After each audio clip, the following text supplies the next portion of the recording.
Good afternoon. Welcome back to Talk to the Experts. My name is Daryl Hooke. We're joined today by Dr. Troy Davies, CEO of Catholic Social Services, and we'll be joined by several more CSS staff over the next hour. We'll be hearing some powerful stories from those who have been working on the front lines throughout the pandemic to support the most vulnerable members of our communities. And Troy, welcome to the show. Hi, Daryl. How are you? Well, I'm okay. Sorry to cut you off just a minute ago. We have a brand new phone system in here, and it's like learning a whole new set of rules. So if I cut you off, we'll just call you right back. But we'll get it on the air one way or another. That's our mission. To get us started, I want to get right into it. We've got so much to cover this hour. I'm really excited about all the different things we're going to be talking about. So can you give us an overview of what Catholic Social Services does? Sure, I'd be happy to. So Catholic Social Services, or CSS for short, we're Alberta's largest multifunction social service agency, which means that we support nearly 21,000 vulnerable people every year throughout Edmonton and Red Deer and Central Alberta. We're in about 12 communities throughout the province. And there we work in three key priority areas. First is serving individuals with disabilities. Secondly, we serve newcomers to Canada. And our third bucket the third element of our service is serving vulnerable individuals, children, and families. And under those three umbrellas, there's dozens of programs. Everything from supportive living residences for people with developmental disabilities to safe houses for high-risk youth, to language assessment and resettlement services for refugees, to psychological counseling for those in need, and halfway houses to assist the formerly incarcerated reintegrate successfully back into society. And that's just a sampling. There's a whole bunch more. But I think what's really important to know, Daryl, is that Catholic Social Services exists to serve the entire community, which is to say that we're here to serve everyone, irrespective of faith, culture, or creed. Literally no one stands outside of our circle of compassion and inclusivity at Catholic Social Services. And that's certainly been true throughout this pandemic, as our staff have continued working on the front lines, supporting those who are most vulnerable in our society. Now, explain to people what is a sign of hope. Sure. So at Catholic Social Services, the majority of our funding comes from government. In fact, we receive more than $90 million annually from the governments of Alberta and Canada. And for that, we are so grateful, and we're proud to partner with the various orders of government in addressing community need. But we also have a number of programs that receive no government funding whatsoever. These include some programs for those at risk of homelessness, for victims of domestic violence, for mothers in crisis, for seniors, and many others. And these programs are all made possible thanks only to the generosity of our donors, everyday Albertans who donate to the Sign of Hope, which is the name of Catholic Social Services fundraising arm. Right, and you currently have a program, a fundraising appeal running with Sign of Hope, is that correct? We do. So Sign of Hope raises money all throughout the year, but we do a special push from September to December 31st, so that last quarter of the calendar year. And this year we set a goal of raising $2 million.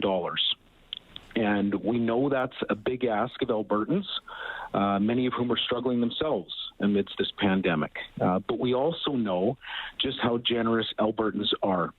And we're appealing to everyone, individuals and organizations, to give what they can, to give generously if they can, and to help ensure that no Albertan is left behind or left to suffer alone. And as of today, we've raised approximately $1.3 million thus far, so we still have another $700,000 to go before the end of the year.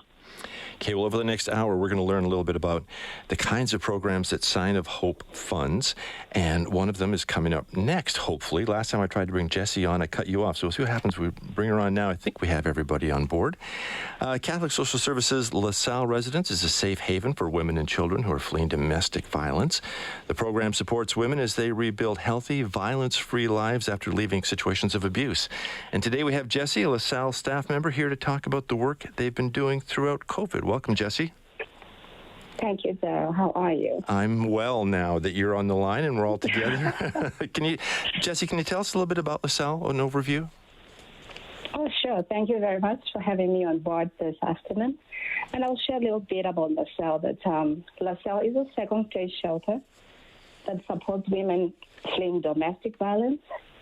And these women, when they come to us, they're already survivors of family violence. And LaSalle is comprised of 11 two-bedroom suites, which creates a safe space for them to heal, and it creates privacy for them as well. It also creates stability for them, for a part-time home for them.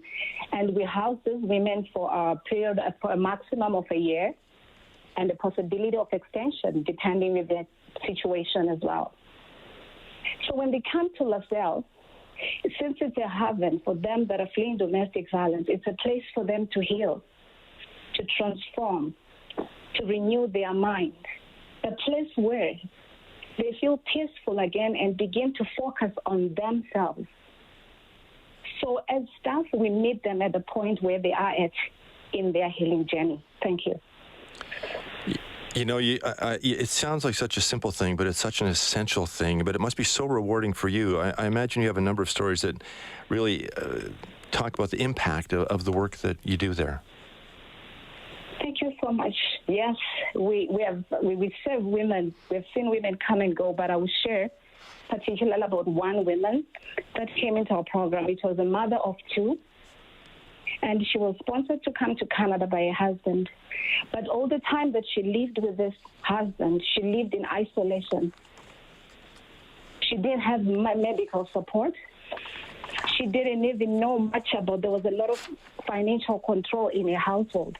But so much that she didn't even have keys to the house, because she didn't afford even to get to call a cab to go anywhere, since she was in isolation. Until such a time that the husband locked her outside the house with the two beautiful girls. At that time, that's when she reached out to a neighbor. And the neighbor is the one who offered her with resources and told her that there is help. There is help. It's not something good to live in isolation. And anyways, the neighbor gave her all the resources. And to cut the story short, she came to our program, LaSalle. And when she came to us, one thing that stood out even for me and for also the rest of the staff is that when we gave her the keys into the apartment, well-furnished apartment, she held the keys and looked at the beautiful girls and said, "We finally have a home, and these are our keys," which spoke a lot of volume to us of where she was coming from. She was just in a home that she didn't have any control over.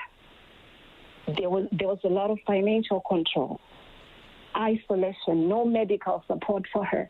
But the moment she came to LaSalle, we stood alongside of her because we serve our clientele with compassion, humility, and respect. So we meet them at where they are at in their healing journey. And by so doing, we start them. They lead the way as they tell us what they want to work on. Because we know people thrive. They thrive when they're in a safe space, where people believe them, where people believe in them. So this lady, as I speak right now, she managed to access individual therapy through Mercy Counseling with no additional cost. These are the supports we offer, and the educational support for her. And as I speak right now, she has built up her self-confidence. She has become independent. She has found her purpose. This is what we hear back from them when they leave. They've found their purpose. They've regained who they are.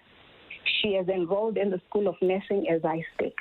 Wow. And she managed to transition into the community again. And it's a decision that she made herself, that she was ready to face the world again. Thank you. You know, I loved what you said when the minute she walked in the door, it felt like for the first time she was at home. Yes. Wow, that's powerful. Can you talk a little bit about how the pandemic has impacted LaSalle residents? Oh, thank you very much. Yes, the pandemic has impacted the whole world, but we are so grateful as a LaSalle program that we are still operating at full capacity, and we've quickly adjusted our programming to meet the needs that have emerged, like buying Chromebooks to allow children to attend school online, and this was made possible by Sign of Hope funding. And we had access to food security as well, which women access groceries after every fortnight. And this was made possible by government funding. And when we purchase these groceries, women choose, they give us their grocery list, and we purchase these groceries online to limit their movements into the community and exposing them to the pandemic. So hence they are in a safe space. And we also work closely with Alberta Health Services to ensure the safety for all staff and residents on site.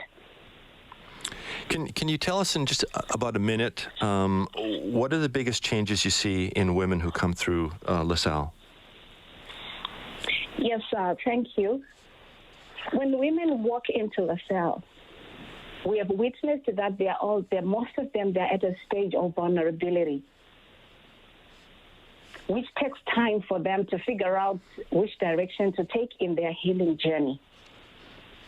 And it almost feels like they have low self-esteem. They don't believe in themselves.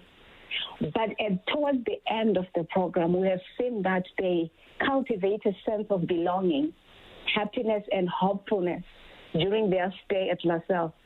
They become decision makers. They become masters of their lives in making any good decisions that they make. And as the women begin to feel physically safe, they also begin to work on their internal safety and planning for their future. Jessie, thank you so much for the work you do. And Troy, can you talk to us a little bit about how Albertans can support this work at Salle? Sure, Daryl. So as Jesse mentioned, our Salle shelter has been operating at capacity for months now, and the only way that we can sustain this is through donor support. So whether you're able to give $5, $500, or $5,000, your listeners have the power to help ensure that these at-risk women and children aren't left in the shadows of this pandemic. So right now, listeners can text CSS, that's CSS, to 80100. That will kick in a donation of $10 to Sign of Hope, or they can donate online at cssalberta.ca. That's cssalberta.ca, and then once there, they can click on the Give button or on the screen. cssalberta.ca. Thank you, Troy. We have to take a short break. When we come back, we're going to be speaking to a member of Catholic Social Services Elder Abuse and Resources Support Team, and learning how CSS is helping seniors face isolation and abuse. Back in a moment on 630 CHED. Welcome back to Talk to the Experts. My name is Daryl Hooke. If you've just joined us, we're hearing stories from the front lines with members of Catholic Social Services today. Want to bring on another guest. We have Alberta has the second highest rate of elder abuse, which is sad to hear. Of any province in Canada, Catholic Social Services Elder Abuse Resource and Supports Program, also known as EARS, supports seniors who are experiencing abuse or neglect and helps protect them from further harm. Today we have Gurjot here from the program, and she's going to share a bit more about the incredible work they do and the challenges that seniors are facing now during COVID-19. Gurjot, welcome to the show. Thank you, Daryl. Thanks for having me. Thank you for being here. Can you talk a little bit about what types of support your team provides to seniors? As you mentioned, our program supports and intervene low to medium risk of elder abuse. So staff complete risk assessments, psychosocial assessments. That means take all the information in regards to what's happening, complete safety planning, provide education about abuse, make referrals as needed, and provide emotional support around boundary settings and healthy relationship, and how to move from that chaos to healthy relationships. Moving from chaos to healthy relationships, that just sounds so critical, and I'm so glad you're there to provide that service. Can you tell us a story? Do you have an example of someone who's been helped by your program? Definitely. I'm going to talk about our client, Maria. She's a senior who lived with her daughter, or her daughter moved in for a short time as the daughter lost her job. So after 1 year, her daughter still lives with her and have some addiction issues. So Maria pays all her bills and daughter contributes to nothing. Maria is burnt out as she's the one who does all the household work, cooking, cleaning, and all the chores. So every time Maria asks for help, daughter makes her feel guilty and sometimes starts yelling, name-calling. Maria is scared to talk to her daughter. A couple weeks ago, daughter pushed Maria to her extent, and Maria refused to give her money. And Maria talked to her friend who made the referral to us, thankfully. And worker was able to meet Maria outside the home, and Maria was ready to make the change. So worker started worker actually completed some assessments and then reviewed some of the options. So Maria agreed to write an eviction notice to the daughter, which daughter did not follow through and refused to leave. So then worker was able to support Maria to go into the courthouse. And our workers do go with clients. So worker went with Maria, helped through the process for emergency protection order. It was successful, and daughter was removed by EPS, that is Edmonton Police Service. Mm-hmm. And after that, Maria was still in financial instability, so we were able to apply some grants and provide some resources to her. And also, she is subsidized senior, so under low income. So we were able to help her get some resources around special need assistance, which is a program that is very valuable by Alberta government to provide extra financial support around basic needs to seniors. We've been hearing about incidents of abuse that have been increasing during the pandemic. Is this also true for the seniors in our community? I'd say we have definitely seen waves of increase over last 7 months. But we definitely have seen that cases or files that we are receiving are very complex and usual, which have resulted in needing more community partner support. Because I think because of isolation, seniors are not able to go outside the home as often, and also there's a fear of leaving their home because it's not very safe outside right now. So definitely lots of supports have been needing by our clients, and cases are very complex because most of the time they're with the abuser in the home. Now, can you tell us just quickly how COVID has impacted your program? So we actually have stopped doing in-person visits with all of our clients. We do it when it's emergent or needed. So example would be if it's a courthouse process, then we definitely go with them. But at most of the time, we are trying our best to keep supports by phone if possible. If there are other challenges like hearing issues or if they don't have a phone, that's when we actually make that visit happen. But we definitely are trying our best to use all the resources and team up with our community partners and then keep the seniors safe and ourselves safe as well. Yeah, absolutely. Thank you, Gurjot. Troy, how do you feel when you're listening to Gurjot talk about seniors and what they've been through during the pandemic?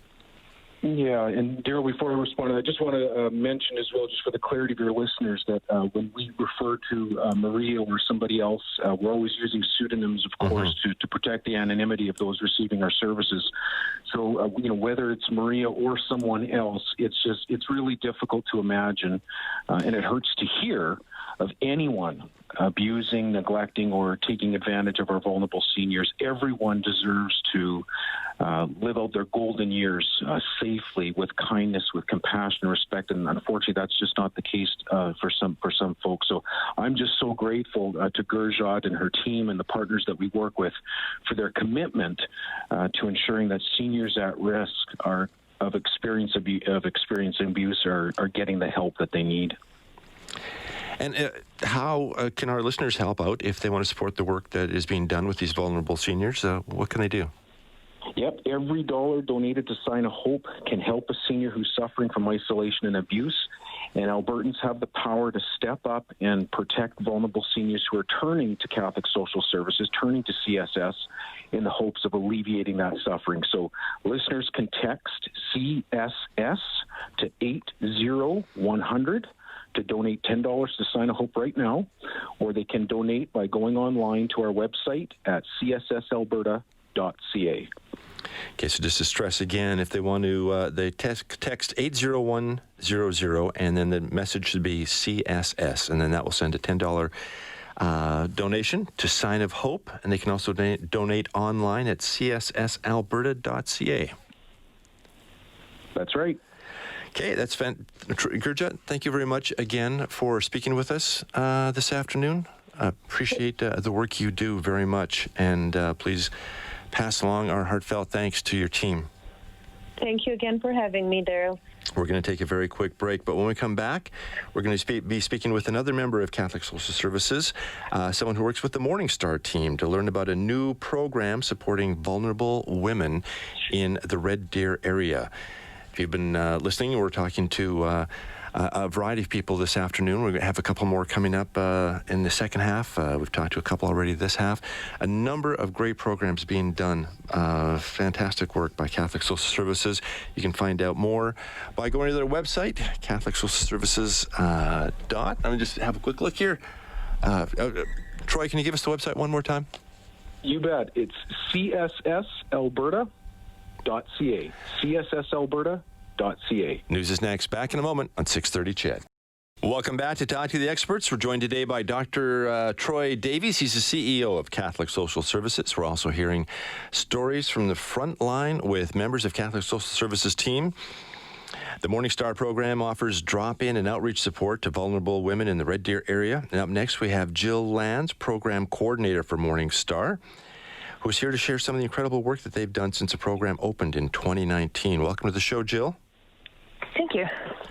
So can you tell us exactly what is meant when we say vulnerable women? What is meant by that, and how does Morning Star support them? So when we talk about vulnerable women, the women we serve are usually living with multiple barriers in their lives, like mental health or physical health concerns, drug or alcohol use. They might be experiencing homelessness, living with trauma or isolation. So the mandate of our program is to support the health, safety, and dignity of women.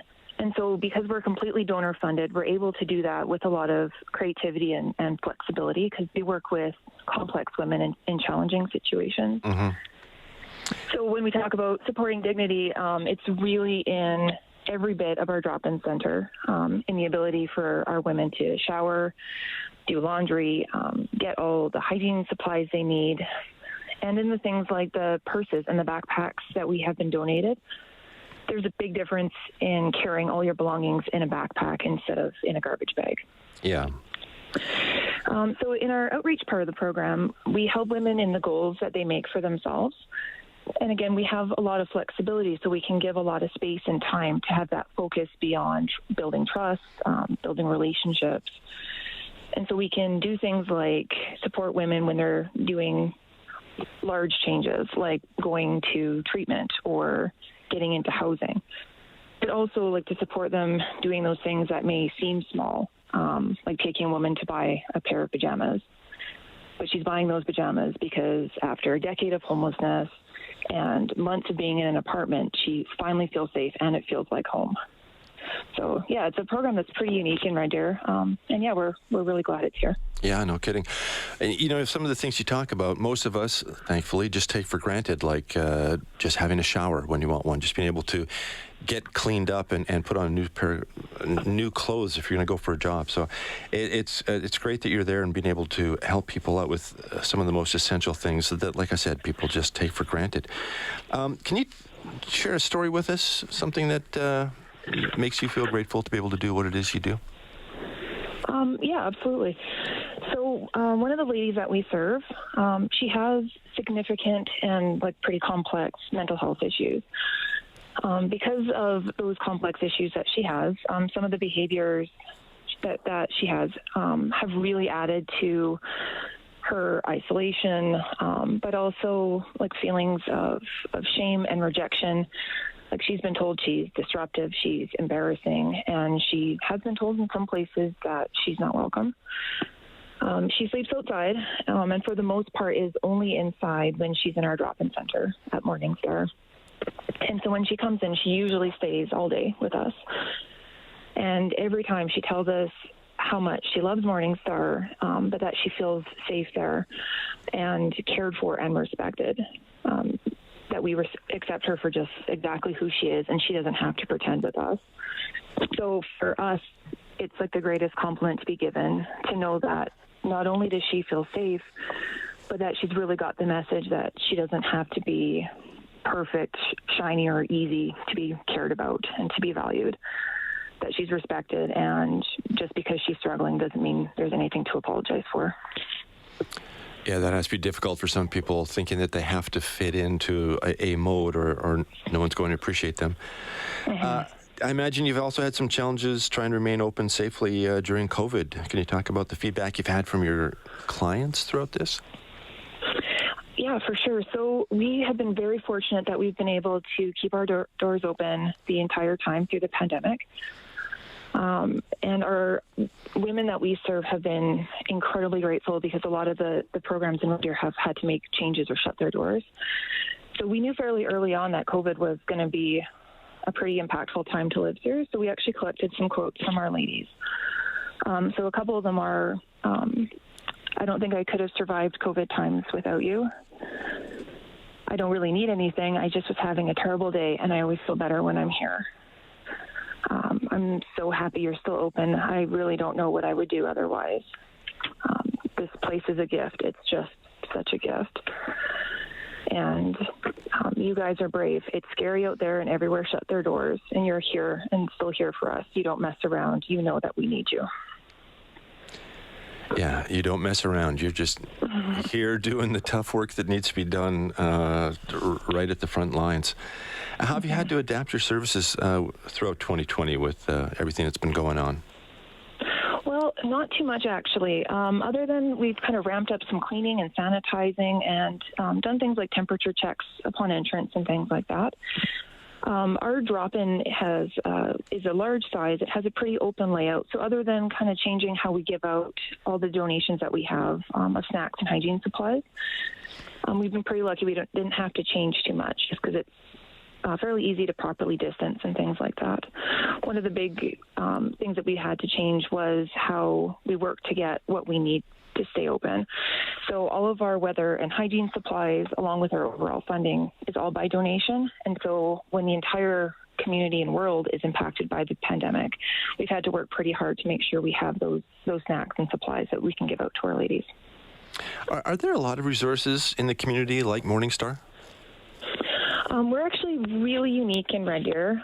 We have a lot of very strong relationships with great community partners, but the drop-in and the support services specifically for vulnerable women is a unique program here. Well, it certainly sounds unique, and I'm glad you're there to offer that service for people. Clearly, it's needed. There's probably a number of people who are facing so many challenges, like some of the women you've talked about, and to have that sort of, I guess, a safe space to come in where you're not going to be judged, and you can start to just relax and feel at home.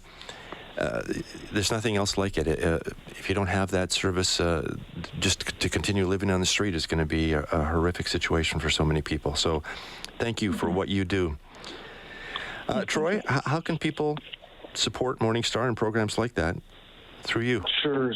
Yeah, and Daryl, I just want to stress as well, like how much gratitude that CSS has for the generosity of donors and our donors in Red Deer, but again throughout Central Alberta, because up until a little over a year ago, Morningstar didn't even exist. We identified a need in the community that was there. Programming like this was needed, and CSS stepped in to fill that gap. But as Jill pointed out, that program, which is serving women in some of the most desperate and traumatic situations, is completely and entirely dependent on donor support. We can't do it without our donors. So And again, as Jill mentioned as well, many of our clients there have shared with us they'd have no idea how they would be making it through this pandemic without us. Again, something as simple as a shower and a place to wash your clothes and and a gift card for some groceries, etc. So we've really become a very critical resource in the Red Deer community in our Morningstar program, and we need that donor support to continue to be there for these women who are so often overlooked and so often left behind.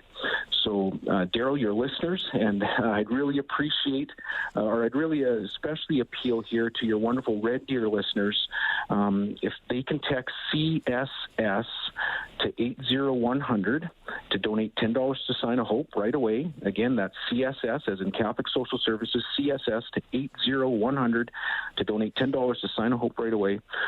Or they can donate even more by going online to our website, which is cssalberta.ca. Again, cssalberta.ca.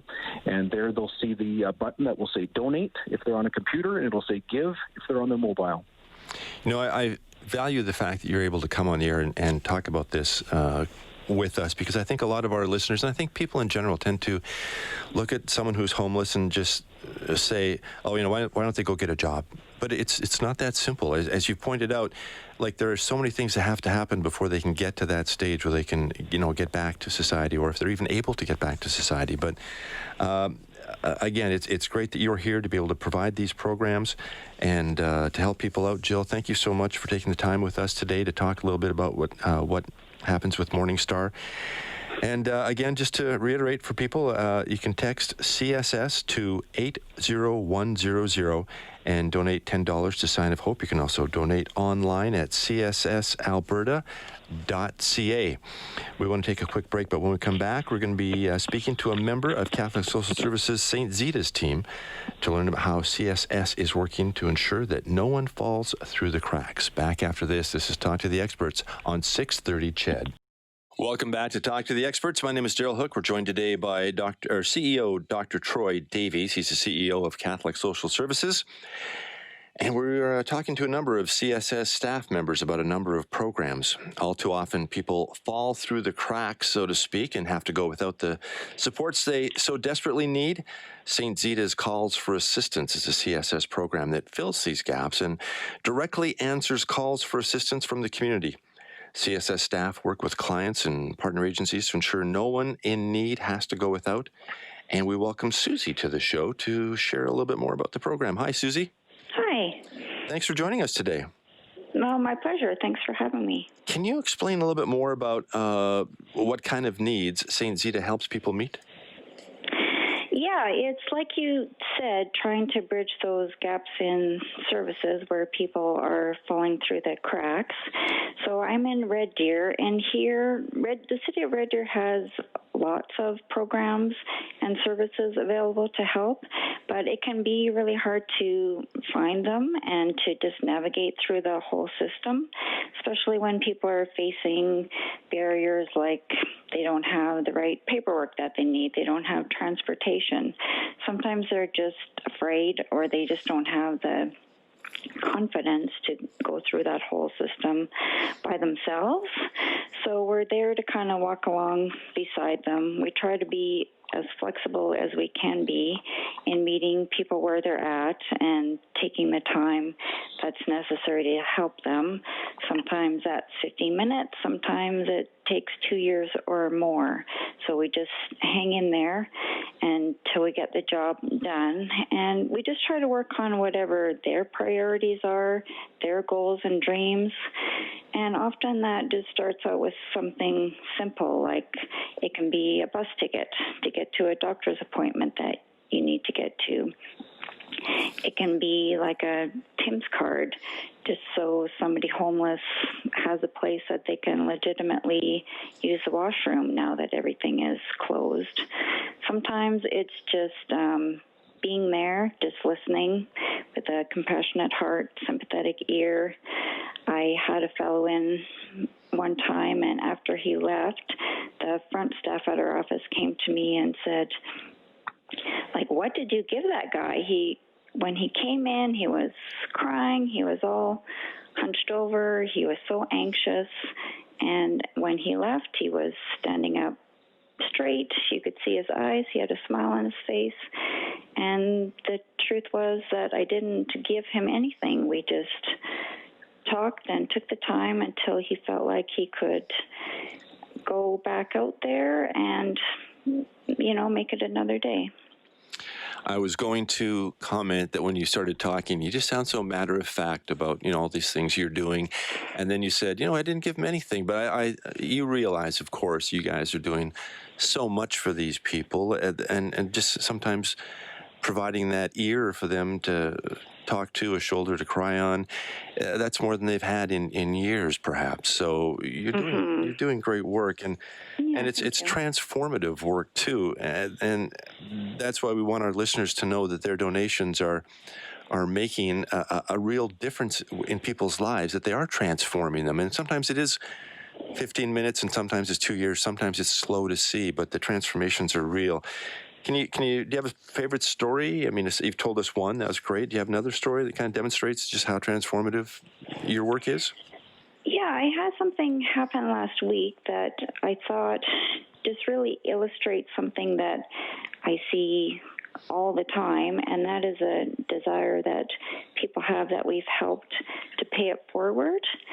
And so just to give you just one example of this, there was a lady that came to us for help. It was quite a while ago, and she needed help with moving. What had happened was she owned her own mobile home, but she rented the land that it was on. Her husband passed away. And after that, she just had financial difficulties that got to the point where she was evicted from where she lived. When she came to us, she only had a couple of days before she had like a 2-hour window to get everything she owned out of her place. She didn't have money for movers.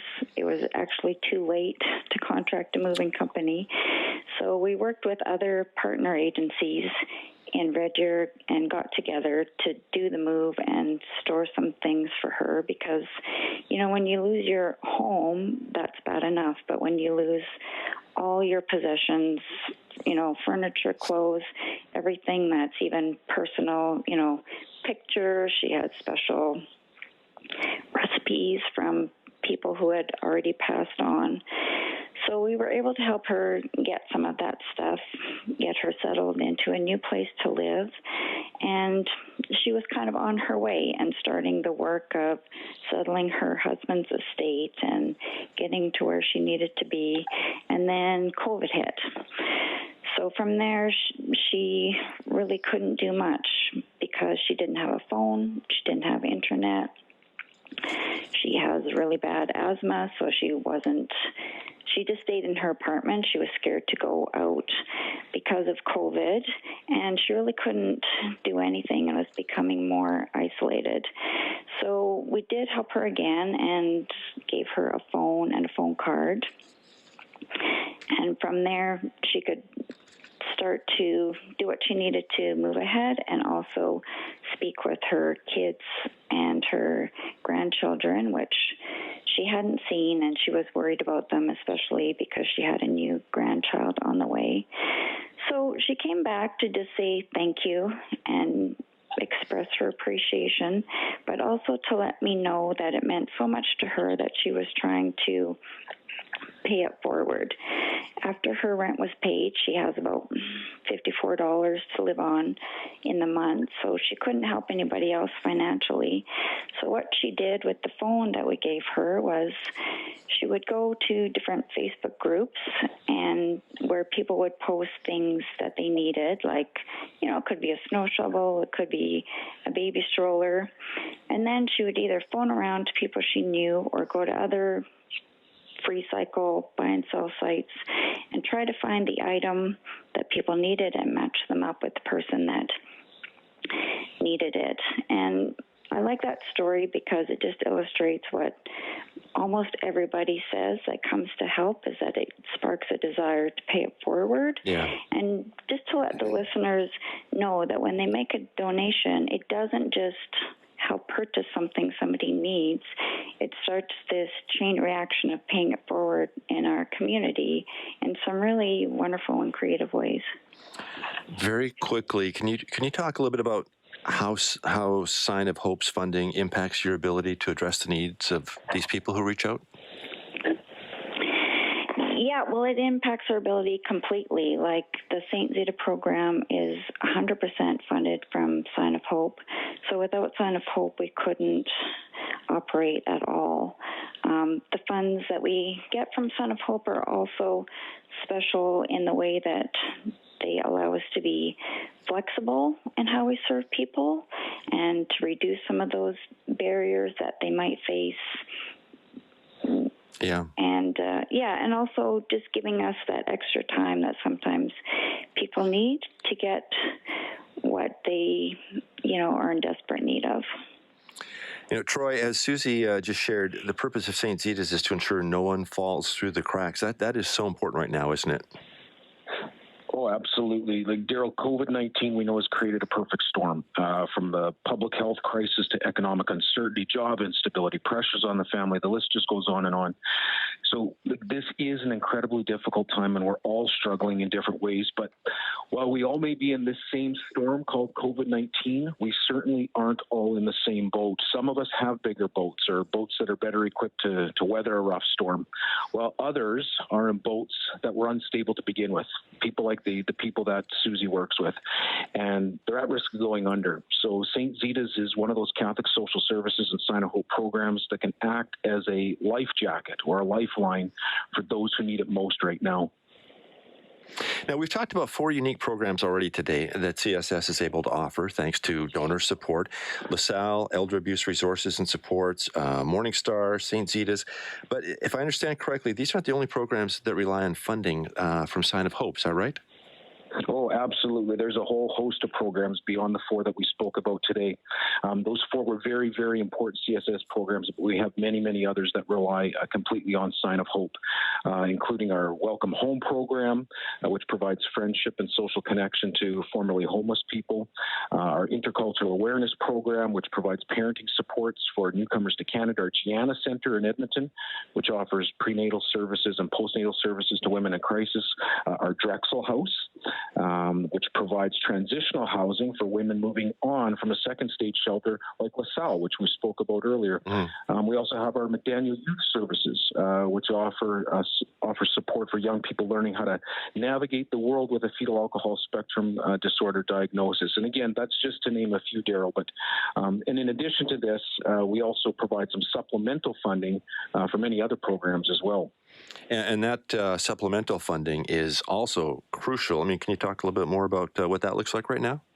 Sure, absolutely. So I'll just give you a few examples of the way that supplemental funding has helped us go above and beyond since the pandemic started. For instance, food hampers. We've provided food hampers to some of our clients who are unable to access food elsewhere and were at risk of going hungry. As you know, we serve refugees, and we provided laptops for refugee families who are already struggling to navigate the Canadian school system, and then quickly had to pivot to online schooling in the spring, so we were able to get them the resources that they needed. And iPads, something as simple as iPads for people with developmental and intellectual disabilities who live in our supportive living homes, who unfortunately, due to the pandemic, were unable to see their families for extended periods of time. So like Daryl, just by way of example, this is hard on all of us, but imagine being a person with intellectual disabilities and not being able to fully understand why isolation is taking place in the first instance, and then not being able to see your parents, not being able to go to that Sunday drive with them for an ice cream that you've looked forward to for every weekend for years as part of your routine. So we were able to use Sign of Hope funds to ensure these individuals could still FaceTime with their families. And that's so important. We simply can't put a price on the value and the importance of human connection. We're created for human connection, and our Sign of Hope donors, through that funding, were able to make that happen. Troy, our music has started. Our show's wrapping up in about 30 seconds. Can you give us some closing remarks, please? You bet. Well, thanks, Daryl, so much. And as I said earlier, we're all in the same slump. We're not in the same boat. We're seeing an increased demand in our services, and I can't help but think about how important it is that we make sure every boat, even those smaller than ours, make it to the other side of this pandemic. And it's donor generosity that will ensure that no one is left behind. So I'd strongly encourage your listeners to please donate to us by going to cssalberta.ca. cssalberta.ca. Troy, thank you. Thank you to Susie, everyone who's joined us today to talk about what it is CSS does. We value you guys so much. Thank you for being there and doing what you do. Thank you very much. Daryl. Have a great weekend, everyone. This has been Talk to the Experts on 630 CHED.